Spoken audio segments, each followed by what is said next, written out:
Bismillahirrahmanirrahim. Assalamualaikum warahmatullahi wabarakatuh.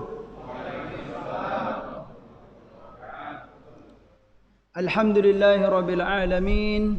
Alhamdulillahilladzi assasa li bunyani dinihi qawa'ida rasikhat. Wassalatu wassalamu ala man u'tiya jawami'al kalim as-sabighat. وعلى آله الطيبين وأزواجه الطاهرات وأصحابه أولي القلوب الواعيات وأتباعه وأنصاره ذوي الهمم العاليات وأشهد أن لا إله إلا الله وحده لا شريك له وأشهد أن سيدنا محمدا عبده ورسوله لا نبي بعد اللهم صل وسلم وبارك على نبينا محمد وعلى آله وصحبه أجمعين أما بعد فاللهم سبحانك لا علم لنا إلا ما علمتنا إنك أنت العليم الحكيم ولا حول ولا قوة إلا بالله العلي العظيم ولا حول ولا قوة إلا بالله العلي العظيم. Yang kami hormati Bapak-bapak dan ibu-ibu sekalian, pengurus masjid, orang tua kami yang sempat hadir di majelis ini, para ustadz dan para guru, semoga kita semua dimuliakan oleh Allah Subhanahu wa taala. Amin, Allahumma amin. Bersyukur kehadiran Allah Subhanahu wa taala atas segala nikmat yang telah dikaruniakannya kepada kita, kepada kedua orang tua kita dan kepada seluruh hamba yang kita sayangi dalam hidup ini. Salawat dan salam semoga selalu disampaikan oleh Allah Subhanahu wa taala kepada baginda Nabi Muhammad sallallahu alaihi wasallam. Allahumma salli wa sallim wa barik ala nabiyyina Muhammad wa ala alihi wa sahbihi ajma'in. Berbahagialah hamba yang selama hidupnya banyak membaca salawat dan salam kepada baginda Nabi. Berbahagialah hamba yang selama hidupnya punya keinginan yang besar untuk menghidupkan sunnah-sunnah Rasulullah sallallahu alaihi wasallam dalam kehidupannya. Baik Bapak Ibu yang dimuliakan oleh Allah Subhanahu wa taala, kita melanjutkan kajian kita yaitu pembacaan kitab Riyadhus Shalihin dan syarahnya. Syarahnya itu penjelasan, Pak. Jadi kalau kitab hadis itu kan ada yang kitab hadis asli. Jadi dalam kitab itu semuanya hadis Nabi, tidak ada penjelasan. Nah, itulah yang disebut dengan kitab yang sittah ya, yang asli, yang belum dijelaskan. Nah, nanti dari kitab-kitab yang asli itu dijelaskan oleh para ulama. Seperti Sahih Bukhari. Sahih Bukhari itu Bapak Ibu, dia ada kitab aslinya yang dikarang oleh Imam Bukhari, yang dikumpulkan oleh Imam Bukhari ya. Cuman misalnya 2 jilid atau 3 jilid ya, sesuai dengan cetakan, di mana dalam kitab tersebut memang hadis Nabi saja gitu loh, belum ada penjelasan yang detail gitu. Nah, penjelasan detail itu disampaikan oleh orang-orang setelah beliau. Nah, begitu juga dengan Sahih Muslim ya, Imam Abu Daud ya, Sunan Nasai, Ibnu Majah, Baihaqi dan yang lain itu ada istilahnya kumpulan hadis yang asli kemudian dijelaskan oleh para ulama. Nah, itu sangat banyak. Begitu juga dengan kitab Riyadhus Shalihin ini. Riyadhus Shalihin itu dikarang oleh Imam Nawawi. Nah, sekarang kitab Riyadhus Shalihin itu sudah banyak dijelaskan, dijabarkan oleh para ulama. Di antaranya inilah kitab yang kita baca yang berjudul Nuzhatul Muttaqin. Ya, kalau saya pakai kitab Nuzhatul Muttaqin namanya ya, Syarah fi Syarhi Riyadhus Shalihin ya. Kalau kita mau pakai yang lain silakan, tidak apa-apa ya, semuanya bagus. Karangan Syekh ini, karangan Syekh ini. Kalau kitab Nuzhatul Muttaqin ini dia dikarang oleh 1, 2, 3, 4, 5 penulis, 5 profesor doktor, 5 doktor, 5 syekh ya, berkumpul untuk memberikan penjelasan. setahu kami Bapak Ibu yang dimuliakan oleh Allah Subhanahu wa taala, ini ulama-ulama yang 5 ini semuanya rata-rata itu dari Al-Azhar semua, ya. Pernah menuntut ilmu di Al-Azhar, ya. Syekh Mustafa Al-Bugha, kemudian Mustafa Said Khan, ya. Dan Muhyiddin Mistu gitulah. Itu beliau pernah belajar di Al-Azhar semua. Baik Bapak Ibu yang dimuliakan oleh Allah Subhanahu wa taala, di minggu yang lalu di pertemuan yang lalu kita sudah sampai hadis tentang tentang kita tidak boleh untuk minta mati terhadap keadaan yang kita hadapi atau cobaan, ya. Banyak sekali cobaan ini, mati sajalah aku, itu enggak boleh, ya. Tetapi diperbolehkan diperbolehkan untuk bercita-cita, misalnya untuk meninggal di tempat-tempat yang mulia, ya Allah, gitu kan.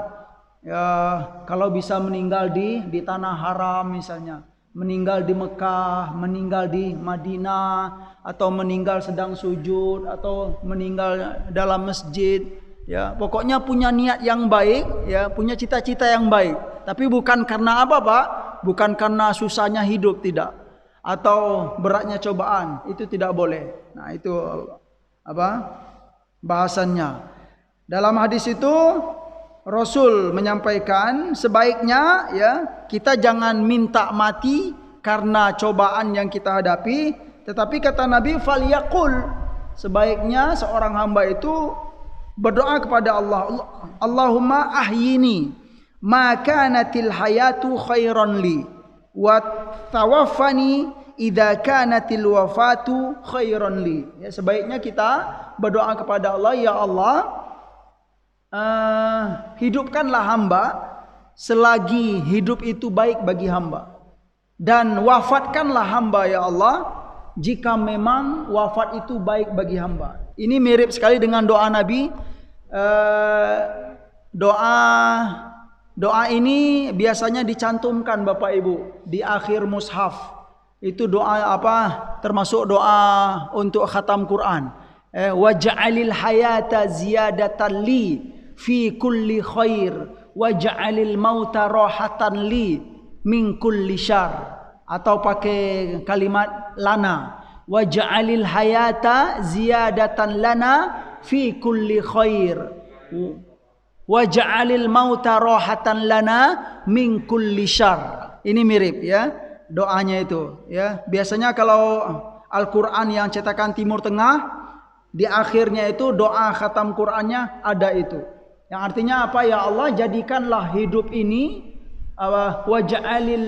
waj'alil hayata ziyadatan li fi kulli khair, ya Allah, jadikanlah hidup ini sebagai tambahan, ya, umur yang panjang, tetapi ziyadatan li fi kulli khair, ya, untuk berbuat kebaikan. Nah, mintalah. Jadi maksudnya, jika memang hidup ini kita masih diizinkan oleh Allah untuk berkarya banyak, berbuat kebaikan, maka panjangkanlah umur hamba, ya Allah. Tetapi jika keadaannya tidak baik lagi gitu loh, banyak fitnah, kemudian banyak berbuat dosa, tidak taat kepada Allah, lebih baik mati saja. Waj'alil mauta rahatan lana min kulli syarr. Jadikanlah mati itu sebagai istirahat bagi kami, ya Allah, ya. Istirahat dari apa? Min kulli syarr, dari segala keburukan, dari segala fitnah, ya. Untuk apa guna hidup, ya Bapak Ibu, kalau hanya untuk mengumpulkan poin-poin keburukan terus, ya. Maksiat kepada Allah, tidak taat kepada Allah, ya, tentu akan memperbanyak beban kita di akhirat nanti. Itu kemiripan doa yang ada dalam kitab ini dan doa yang ada di akhir mushaf itu juga terdapat dalam hadis, ya. Jadi itu yang terakhir Bapak Ibu yang dimuliakan oleh Allah Subhanahu wa taala. Berikutnya kita membaca hadis di hari ini, yaitu hadis dari an Abi Abdillah Khabbab bin Al-Arat radhiyallahu anhu qala syakawna ila Rasulillah sallallahu alaihi wasallam wa huwa mutawassidun burdatan lahu fi dhillil Ka'bah faqulna ala tastansir lana ala tad'u lana. Dari Abu Abdillah Khabbab bin Al-Arat, ya, Khabbab, ya, sahabat Nabi yang terkenal sekali, Khabbab bin Al-Arat, ya, radhiyallahu anhu. Beliau berkata, qala syakawna ila Rasulillah sallallahu alaihi wasallam. Kami pernah menyampaikan keluhan kepada Nabi, menyampaikan apa istilahnya syakwa. Syakwa itu apa, Pak? Ya, kalau bahasa kitanya komplain. Pengaduan, ya. Pengaduan atau komplain atau mengeluh lah, keluhan gitu ya, kepada Nabi sallallahu alaihi wasallam. Syakwa, kalau bahasa Arabnya syakwa. Syakauna, syakwa. Mufradnya syakwa, jamaknya syakawa, ya, keluhan atau komplain, yang gitu, syakwa. Kami pernah mengeluh kepada Nabi sallallahu alaihi wasallam ketika itu Nabi sedang mutawassidun burdatan lahu fi dhillil Ka'bah, ya. Ketika itu Nabi sedang menyandar. Mutawassidun itu dari kalimat wisada, Pak. Wisada itu artinya bantal. Nabi sedang santai-santai fi dhillil Ka'bah, di samping Ka'bah. Nah, ketika itu Rasulullah sedang mengapa istilahnya, ya, beristirahat lah gitu ya, di samping Ka'bah. Faqulna, lalu kami berkata kepada Nabi, wahai Nabi, tidakkah baginda minta pertolongan kepada Allah untuk kita? Kemudian ala tad'u lana juga, tidakkah baginda berdoa kepada Allah, ya, untuk kita ini, untuk kemenangan kita atau untuk agama Islam ini? Itu yang disampaikan oleh para sahabat kepada Nabi sallallahu alaihi wasallam. Maksudnya apa, Bapak Ibu? Ini hadis, ya, menyampaikan tentang bagaimana perjuangan Nabi dan para sahabat di awal-awal Islam dahulu, ya. Diazab, disiksa, dihina, diremehkan, pokoknya sakitnya kejam sekali gitu, Pak. Sampai-sampai para sahabat berkata kepada Nabi, kenapa Nabi gitu? Seolah-olah baginda enggak minta pertolongan kepada Allah untuk kita gitu loh. Ya, sebenarnya ya mudah sekali ya, Pak, ya, kalau Allah ingin menolong, ya, agama Allah gitu kan, atau ingin membela secara langsung para sahabat yang hidup pada waktu itu. Tetapi pelajarannya kan sederhana gitu kan. Di mana perjuangan kita, itu dia. Ya. Begitu juga kita zaman sekarang ini, Bapak Ibu. Islam itu nggak akan hina gitu sampai hari kiamat gitu loh. Mau dicaci maki, mau diusir, mau diadab, mau dihina, ajaran Islam itu tidak akan hina. Cuman yang hina itu siapa? Kita ini, ya? Yang melihat Islam dihina atau dilecehkan, terus kita diam-diam saja. Kita yang hina. Kenapa? Karena kita nggak ada perjuangan. Itu dia. Nggak ada perjuangan. Nah, ya setidaknya kita harus bergerak gitu loh. Menyampaikan, ya kan, boleh ya, Pak, ya, menyampaikan protes, kenapa gitu loh, kenapa, ya, setidaknya begitu, ya. Kalaupun janganlah pikir tentang perang-perang dulu, kacau balau negara ini, tidak gitu ya, ya paling tidak kita menyampaikan gitu loh, kenapa, ya, kok bisa begitu gitu. Nah, itu yang penting, itu perjuangan kita kepada Islam ini. Kenapa? Ya karena memang sebenarnya Islam itu mau kita bela ataupun tidak, ya dia tetap akan mulia gitu loh, ya, karena dia adalah agama Allah gitu. Nah, cuman yang hina itu siapa? Kita yang diam-diam ini. Kalau melihat keadaan Islam dihina, Islam dilecehkan dan yang lain-lain. Itu Bapak Ibu. Jadi kata para sahabat begitu, ya. Nabi gitu loh, tidakkah baginda minta pertolongan kepada Allah untuk kemenangan Islam ini, untuk untuk pembelaan kepada Islam, karena pada waktu itu Islam sudah ditekan sekali gitu, para sahabat diazab dan disiksa, ya, dengan sangat sadis sekali. Faqala, lalu Rasulullah sallallahu alaihi wasallam menjawab, qad kana man qablakum yu'khadhu ar-rajul fayuhfaru lahu fil ardi fayuj'alu fiha. Satu kata Nabi. Sungguh kata Nabi, orang-orang sebelum kita dahulu, kata Nabi sallallahu alaihi wasallam, ya pernah diambil yu'khadur rajul, diambil fayuhfaru lahu fil ard. Dia diambil kemudian dibenamkan di dalam bumi, Pak. Ya. Fayuj'alu fiha, lalu dibiarkan dalam bumi tersebut, dalam tanah. Itu yang pertama. Gambaran bagaimana ya beratnya perjuangan gitu kan. Orang-orang yang menjaga akidah, orang-orang yang menjaga ya kemuliaan agama. Itu yang pertama, apa kata Nabi? Fayuhfaru lahu fil ardi fayuj'alu fiha. Ya, dimasukkan ke tanah kemudian dibenamkan. Hidup-hidup. Yang pertama, yang kedua, thumma yu'ta bil minsyari fayud'u ala ra'sihi fayuj'alu nisfaini, kata Nabi. Perlu diingat ini kata Nabi. Yang apa? Kemudian dia didatangi setelah dimasukkan kemana? Ke dalam tanah, ya, dibiarkan, kemudian didatangkan dengan minsyar. Minsyar itu gergaji. Nah, itu Pak. Fayud'u ala ra'sihi, kemudian gergaji itu diletak di atas kepalanya. Fayuj'alu nisfaini, kemudian dijadikan menjadi dua. Badannya itu menjadi dua, Pak. Ini memang dialami oleh para sahabat. Ya, Nabi menyampaikan begitu. Kemudian wa yumshatu bi amshatil hadid, ya. Kemudian apa? Dia maduna lahmihi wa azmihi. Ya. Kemudian apa? Yumshatu itu disisir, Pak. Dari kalimat mustun gitu, Pak. Disisir gitu ya, sampai ke tulang dan daging-dagingnya itu, Pak. Disisir pakai apa? Sikat besi. Nah, yumshatu bi amshatil hadid. Ya, disikat pakai sikat besi. Ya, sikat besi yang keras kemudian itu, Pak. Ini gambaran nyata para sahabat yang disampaikan oleh Rasulullah sallallahu alaihi wasallam. Ma yasudduhu dzalika an dinihi.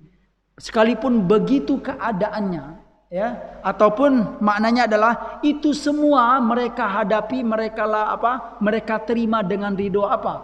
Demi apa? Ya, orang-orang kafir, orang yang tidak beriman itu ingin menghalangi mereka untuk apa? Untuk berislam. Ingin menghalangi mereka untuk taat kepada Allah Subhanahu wa taala. Jangan kamu bertauhid. Sehingga mereka apa? Disiksa dengan begitu dengan berbagai model siksaan. Tetapi kata Nabi sallallahu alaihi wasallam, wallahi, demi Allah, ya, liyutimmanallahu hadzal amr hatta yasira ar-rakib min Son'a ila Hadramaut. La yakhafu illa Allah wa dhi'ba ala ghanamihi. Demi Allah, kata Nabi, Allah akan menyempurnakan hadal amr. Ya, sesungguhnya Allah akan menyempurnakan atau akan membela agama ini. Allah pasti akan membela agama ini. Ya, sekalipun begitu keadaannya. Hatta yasirur rakib min Son'a ila Hadramaut. Ini sebagai bahasa perjuangan sebenarnya, Pak. Sehingga kata Nabi yasirur rakib min Son'a ila Hadramaut. Ya. Perkara ini akan tetap berlalu gitu loh. Enggak akan dibiarkan oleh Allah Subhanahu wa taala sampai apa? Seorang rakib yang mengendara kendaraannya itu berjalan dari Son'a ke Hadramaut. Son'a ini adalah ibu kota Yaman. Hadramaut itu di Yaman bagian selatan. Itu sebagai bahasa kiasan. Artinya apa? Begitu berat perjuangan gitu loh, Pak. Begitu berat perjuangan atau jarak yang ditempuh sangat jauh sekali, ya. Dan mereka orang yang berjalan menempuh perjalanan yang jauh itu la yakhafu illallah, ya. Dia tidak akan pernah takut kecuali kepada Allah Subhanahu wa taala. Artinya memang tetap akan akan berjuang. Wa dhi'ba ala ghanamihi, dan juga dia tidak takut ya terhadap apa? Serigala yang akan memakan kambingnya ya. Walakinnakum tasta'jilun, kata Nabi sallallahu alaihi wasallam ya. Semuanya ini, kata Nabi, itu pasti akan dibela oleh Allah. Islam itu pasti akan dibela oleh Allah. Kemudian perkara ini akan berlalu gitu ya. Semuanya akan dilihatkan oleh Allah ya. Kebenaran, kemudian pembelaan Allah terhadap al-Islam ini gitu ya.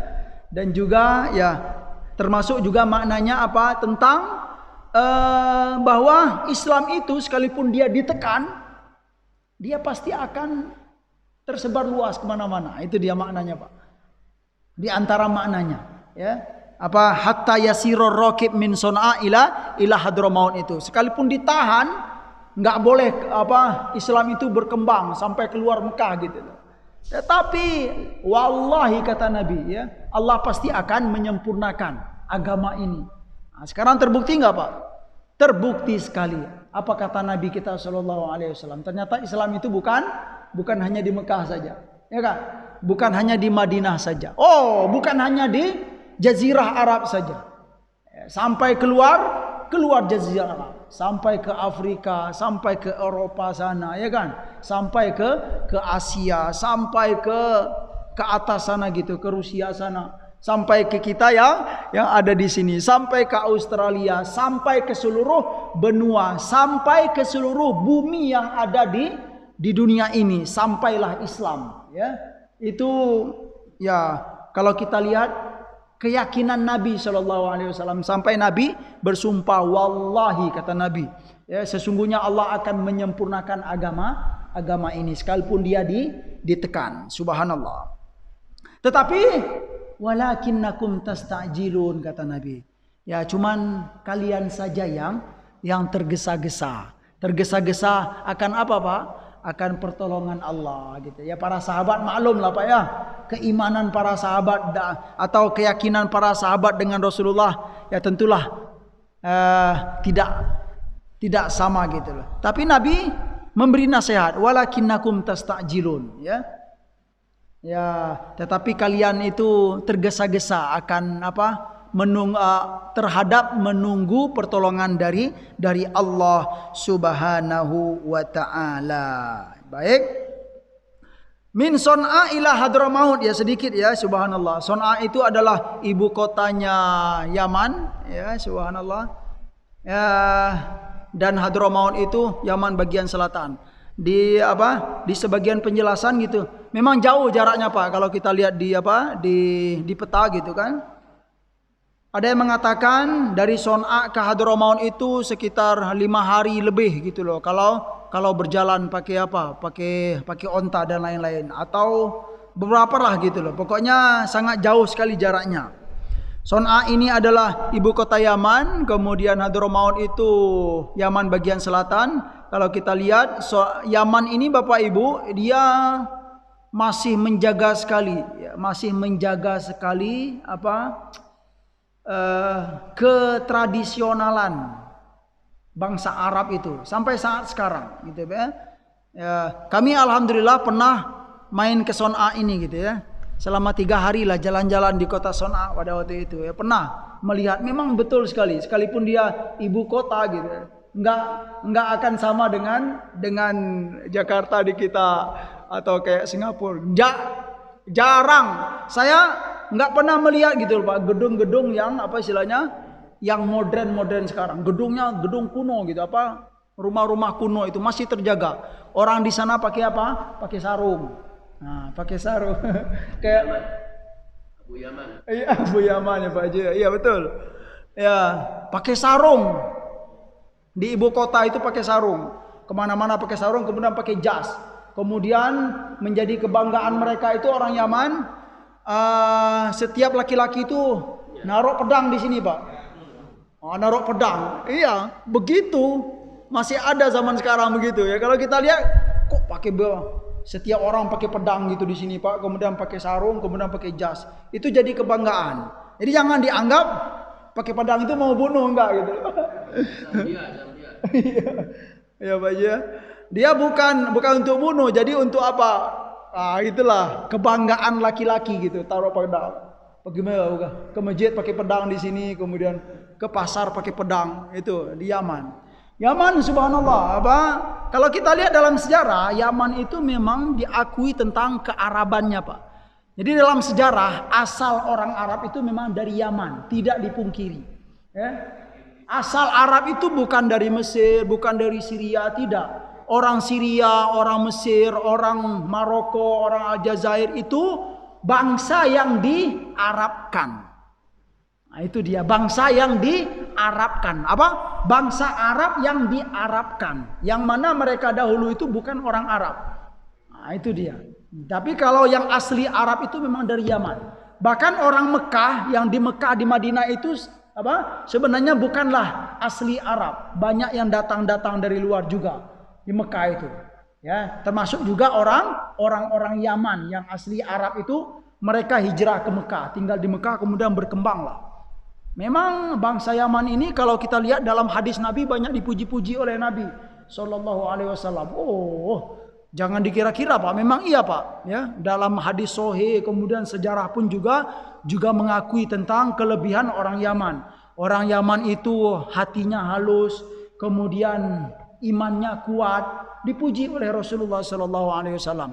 Salah satunya tentang itu juga, tentang surat Idza jaa nasrullahi wal fath wa ra'aitan nasa yadkhuluna fi dinillahi afwaja, ya.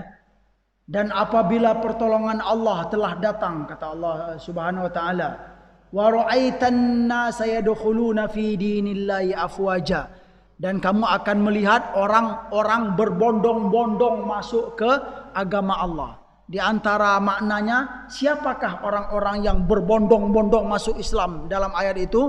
Mereka adalah orang-orang dari Yaman ini, Pak. Subhanallah ya.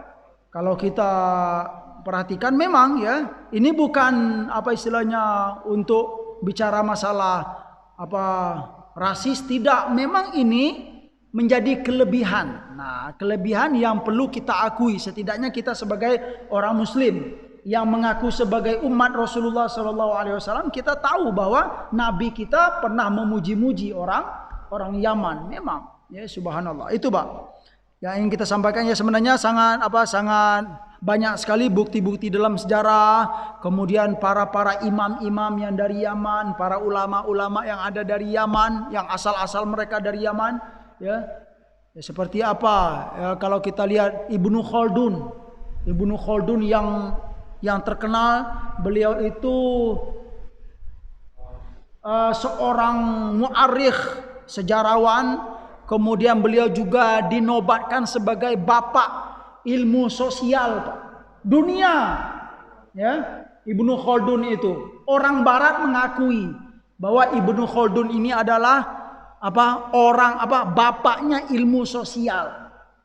Itu Ibnu Khaldun. Ya, asal beliau dari mana? Dari Yaman asalnya. Sekalipun beliau hijrah, ya banyak hijrah kemana Pak? Ke Tunisia, ke Aljazair. Buku yang terkenal, buku karangan Imam Ibnu Khaldun itu apa namanya? Muqaddimah Ibnu Khaldun. Itu terkenal sekali sebagai rujukan yang sangat terpercaya dalam ilmu sejarah dan dalam ilmu sosial juga. Nah, itu dari usul beliau itu dari Yaman. Banyak yang lain mungkin hanya segelintir yang bisa kita sampaikan di kesempatan yang mulia ini. Baik Bapak Ibu yang dimuliakan oleh Allah Subhanahu wa taala. Ya, pelajaran yang bisa kita petik sedikit ya, poin-poin. Yang pertama adalah madhus sabr alal adab fid din. Ya, terpujinya kesabaran ya ketika disiksa, yang mana kita disiksa itu berada dalam menjaga dan membela agama kita. Ya, itu dipuji oleh Allah dan Rasul. Siapa itu? Ya, kalau kita lihat ya, pasti kita akan teringat dengan para sahabat Nabi Sallallahu Alaihi Wasallam. Siapa saja Pak yang terkenal sekali dalam Islam itu diazab di awal-awal Islam dulu Pak. Siapa Pak? Yang pertama Bilal bin Rabah. Iya, betul. Ya. Ammar bin Yasir dan keluarganya. Ya, Ammar bin Yasir bapak dan ibunya. Kemudian ini termasuk yang rawi hadis ini. Siapa? Khabbab. Sahabat Nabi Khabbab bin Arat. Ya, itu sampai digergaji gitu ya. Kalau Ammar bin Yasir dicincang-cincang ya, bapak ibunya melihat sampai Nabi ketika beliau beliau dan keluarga beliau itu disiksa, dalam penjelasan sejarah tersebut Nabi melihat langsung, Pak. Ya. Ammar itu disiksa, bapaknya dan ibunya disiksa. Kemudian karena melihat itu Nabi enggak tega. Subhanallah, demi menjaga apa? Islam, demi menjaga akidah, disiksa dan mereka ridho. Sampai Nabi berkata, "Sobron ala Yasir, sobron ala Yasir, fa inna mau'idakumul jannah." Itu kata Nabi ketika dengan melihat langsung Nabi ke bagaimana Ammar itu diazab ya oleh kaum Quraisy ya, kafir Quraisy. Apa kata Nabi? "Bersabarlah keluarga Yasir, sesungguhnya tempat kalian sudah dijanjikan di surga nanti." Itu kata Nabi sallallahu alaihi wasallam ya. Khabbab juga begitu. Subhanallah ya. Itu sebagai pengingat. Tetapi poin yang penting di sini Bapak Ibu, memang tentang perkara tentang membela agama ini tentu tidaklah mudah. Itu yang perlu kita petik, kita ingat gitu. Membela agama itu memang subhanallah ya. Mungkin kita belum dihadapkan dengan masalah itu ya. Belum pernah kita dihadapkan tentang masalah ini ya. Tapi setidaknya ini menjadi pedoman bagi kita, contoh bagi kita, begitu mulianya menjaga akidah, begitu pentingnya, begitu terpujinya hamba yang menjaga akidah, yang menjaga keyakinan, yang menjaga terhormatnya Islam, dia mau. Nah, itu dia. Mau berkorban. Ini dipuji oleh Allah dan Rasul, kesabaran ya ketika diadab demi membela agama. Itu yang pertama. Yang kedua, tahaqquq ya ma akhbara bihin Nabi sallallahu alaihi wasallam min intisyaril Islam. Ini terbuktinya apa-apa yang disampaikan oleh Nabi dahulu tentang apa? Intisyaril Islam, tentang tersebar luasnya Islam. Itu terbukti dari perkataan Nabi apa? Wallahi, kata Nabi, la yutimmannallahu hadal amr. InsyaAllah Allah akan menyempurnakan Islam ini. Allah akan menyebar luaskan Islam ini. Sekalipun Islam itu ditekan untuk menyebar. Itu terbukti. Kemudian kesabaran para sahabat, ia juga sabru ashabin Nabi sallallahu alaihi wasallam 'alal adabi biqulubin radiyah wa anfusin mutmainnah. Kesabaran mereka itu terhadap adab ya. Dan itu terbukti dengan apa? Qulubin radiyah wa anfusin mutmainnah. Mereka sabar itu memang sepenuhnya Pak, qulubin radiyah, dengan hati yang ridho ya. Demi membela agama ini, hancurlah badan ini gitu Pak ya. Bilal itu bagaimana Pak kalau kisah yang terkenal gitu ya. Ditaruh di padang pasir, kemudian ya budak lah. Ditaruh di padang pasir yang panas, kemudian dihimpit dengan batu. Ya subhanallah. Dipaksa untuk masih mau berislam, masih mau bertauhid ya, masih mau mengikut Muhammad. Dengan penuh ketenangan Bilal kita al-ahad gitu ya. Iya ya. Aku akan dengan penuh keyakinan dia menyampaikan al-ahad ya. Allah itu esa, Allah itu esa. Ya, subhanallah. Bilal bin Rabah radhiyallahu anhu. Kemudian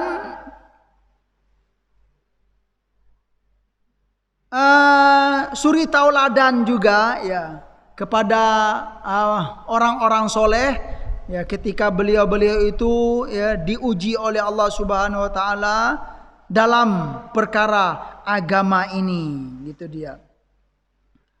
Kemudian al-ada diddul imani qadimun wa yajibu 'alal mu'minina fi kulli zamanin ay yatahammalul adha wa yasbiru 'alal ittihad ya. Poin berikutnya adalah tentang permusuhan tentang terhadap iman ini itu qadimun, ya sudah tetap, sudah menjadi sunnatullah. Nah, itu dia Pak. Jadi iman dan tidak iman itu sudah menjadi sunnatullah, ya. Hak dan batil itu sudah akan pasti ada, ya. Kafir dan beriman itu pasti ada, ya. Kita nggak boleh Pak ya, nggak boleh mengatakan ya, jangan pakai kalimat kafir. Tidak, itu sudah sunnatullah, ya. Dan tolong juga diingat kalau ketika kita menyebut kafir itu bukan berarti kita benci, tidak, ya. Bukan berarti kita benci Pak, tidak, sungguh tidak. Tetapi apa? Karena memang itu sudah sunnatullah yang perlu kita yakini. Nah, jadi karena itu sudah sunnatullah, kita orang-orang yang beriman itu dia harus siap untuk menanggung beban ini, berjalan di jalan yang dimana jalan tersebut sudah pasti tidak mulus, ya kan? Karena memang sudah sunnatullah. Nabi itu ada musuh, ya kan? Orang yang taat itu ada musuh. Bagaimana? Emang begitu Pak? Karena kalau tidak ada ini itu ya, kalau nggak ada permusuhan atau nggak ada pertentangan antara hak dan batil, apa gunanya dakwah, ya kan gitu ya Pak? Ya, apa gunanya para nabi diutus? Apa gunanya kisah Fir'aun dan Musa, ya kan? Apa gunanya ya neraka dan surga gitu loh, kalau memang tidak ada apa istilahnya yang dua ini, dia harus ada. Jadi perkara dua ini sudah menjadi sunnatullah, ya. Bukan berarti kalau kita bicara tentang iman dan kafir atau sudah beriman atau belum beriman kita benci kepada orang yang tidak beriman. Tidak, ini bukan perkara kebencian, tidak Pak. Bahkan kita berdoa ya kepada hamba-hamba Allah yang belum beriman, yang belum mengenal Islam, yang belum mau menerima hidayah dari Allah, kita doakan semoga hamba-hamba Allah tersebut diberi hidayah oleh Allah Subhanahu wa taala. Nah, kira-kira ada enggak hamba-hamba Allah yang diberi hidayah oleh Allah Subhanahu wa taala? Ada enggak Pak? Ada. Nah, itu memang sebagai bukti bahwa ini bukan perkara kebencian, tidak. Sungguh tidak, bukan perkara. Saya jujur saja gitu loh. Selama saya belajar tauhid, selama saya belajar akidah, ya, sungguh dalam hati ini nggak ada kebencian gitu loh kepada saudara-saudara kita yang non muslim. Tidak ada kebencian kalau kita hari-harian kita bergaul dengan baik, ya kan? Ya, sekali-sekali kita berdoakan semoga diberi hidayah oleh Allah Subhanahu wa taala. Mungkin ini poin yang penting ya dalam masyarakat kita ini harus dibiasakan, harus dipahamkan dengan baik. Ya, tentu untuk memahamkan ini enggak langsung-langsung Pak. Apa istilahnya? Perlu perjuangan, perlu tahapan-tahapan ya. Semoga dengan pencernaan atau renungan yang baik itu ya masyarakat kita bisa memahami perkara ini bahwa ini semua adalah sunnatullah, tidak bisa dirubah-rubah ya. Coba pertanyaan Pak, bisa nggak kita menjadikan dalam dunia ini muslim semuanya? Bisa nggak Pak? Ya nggak bisa gitu loh. Taat semuanya dalam dunia ini nggak ada gitu ya. Kita yang merubah sunnatullah kalau kita ingin dalam dunia ini muslim semuanya, taat kepada Allah semuanya. Mampukah kita merubah sunnatullah? Ya tentu tidak mampu.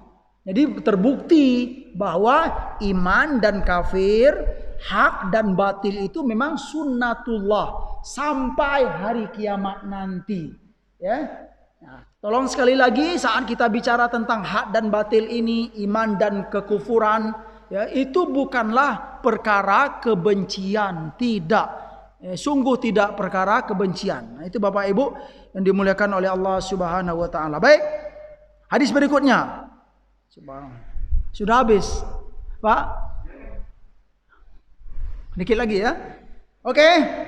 Wa an Ibnu Mas'ud radhiyallahu anhu qala, "Lamma kana yaum Hunain, athara Rasulullah sallallahu alaihi wasallam nasan fil qismati fa'atal aqra bi ibn habis mi'atan min al ibil wa a'ta عيينة بن حصن مثل ذلك وأعطى ناسا من أشراف العرب وآثرهم يومئذ في القسمة فقال رجل والله إن هذه قسمة ما عدل فيها وما أريد فيها وجه الله فقلت والله لأخبرن رسول الله صلى الله عليه وسلم فأتيته فأخبرته بما قال فتغير وجهه حتى كان كالصرف ثم قال فمن يعدل إذا لم يعدل الله ورسوله ثم قال يرحم الله موسى قد أوذي بأكثر من هذا فصبر فقلت لا جرم لا أرفع إليه بعدها حديثا.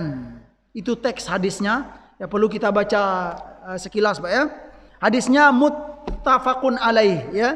Hadisnya sangat kuat sekali, Bukhari, Muslim dan wa Ahmad juga. Dari sahabat Nabi yang bernama Ibnu Mas'ud radhiyallahu anhu qala, beliau berkata ketika setelah perang Hunain ya, Yaumu Hunain, perang Hunain. Perang Hunain ini terjadi setelah Fathu Makkah. Itu singkatnya saja. Setelah perang itu Rasulullah sallallahu alaihi wasallam memberi hasil hasil rampasan perang itu, ghanimah itu, memberinya lebih Pak, lebih kepada beberapa orang, melebihkan beberapa orang dari yang lain. Atharo itu memberi bagian jatah lebih dari yang lain. Ada beberapa orang atau beberapa kelompok atau beberapa tipe dari sahabat Nabi yang hidup pada waktu itu. Fil qismati ya, dalam pembagiannya itu. Fa'atoh yang pertama Nabi memberi Al-Aqra bin Habis. Ada seorang yang bernama Aqra bin Habis. Berapa diberi Nabi sallallahu alaihi wasallam? Mi'atan minal ibil. 100 onta. Masya Allah. Satu onta berapa duit Pak? Ya, satu onta itu berapa sekarang Pak Haji? Ya kira-kira 20-an atau 30 juta Pak Haji. Ya, Masya Allah, satu onta ini diberi oleh Nabi berapa? Aqra ini 100 onta. Wah, memang harta rampasan perang itu sangat banyak sekali Pak ya. Ketika perang Hunain itu. Kemudian Nabi memberi Uyainah bin Hisn. Ya, mithla dalika, 100 juga. Itu baru 2 orang Pak. Ya Pak ya. Kemudian Nabi memberi sebagian tokoh-tokoh min asyrafil Arab. Tokoh-tokoh orang Arab, tokoh-tokoh kabilah, bagian yang lebih juga dari yang lain. Nah, melihat realita itu, faqala rajulun, berkatalah seorang laki-laki.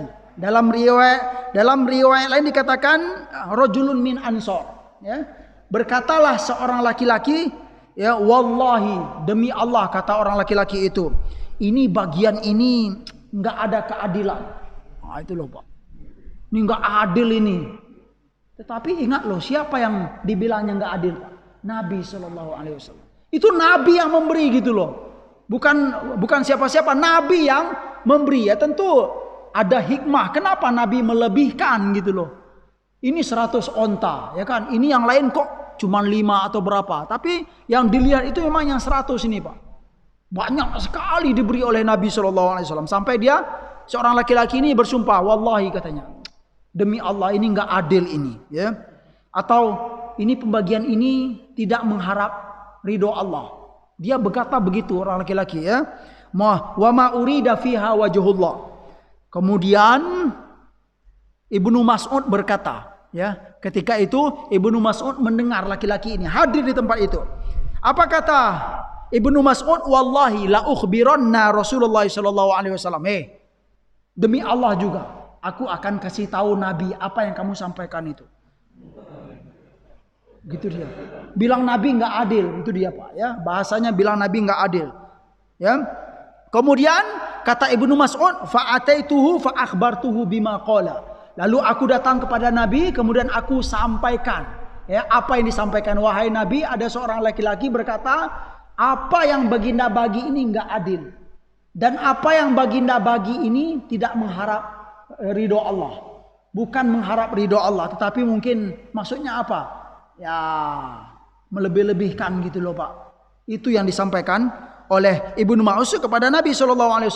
Mendengar apa yang disampaikan oleh Ibnu Mas'ud ini, fataghayyara wajhuhu hatta kana kasyirfi. Mendengar perkataan itu berubah wajah Nabi, Pak. Kata Nabi SAW. Sehingga apa? Seperti apa? Kasyirfi, ya. Sirfi itu sibrun ahmar,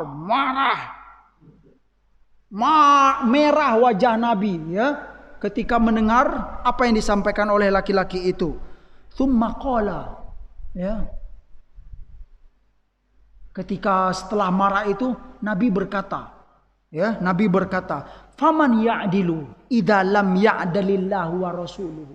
Lalu siapa lagi yang bisa berbuat adil, ya, kalau Allah dan Rasulnya tidak berbuat adil, kata Nabi, ya.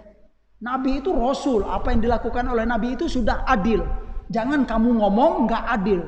Siapa lagi yang adil kalau Allah dan Rasulnya tidak adil? Kata Nabi SAW. Kemudian Nabi berkata, "Yarhamullahu Musa, qad udhiya bi aktsara min hada fasabara."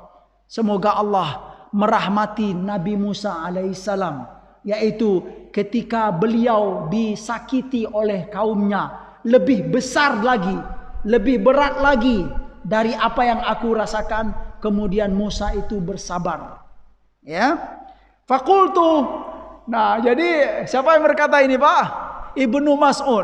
Karena Nabi marah, kemudian Nabi apa istilahnya, berubah wajahnya, kemudian sempat menyampaikan begitu. Kemudian Nabi berdoa juga, semoga Allah merahmati Nabi Musa yang pernah disakiti oleh kaumnya lebih berat dariku ini. Kemudian dia sabar. Ibnu Mas'ud merasa bersalah.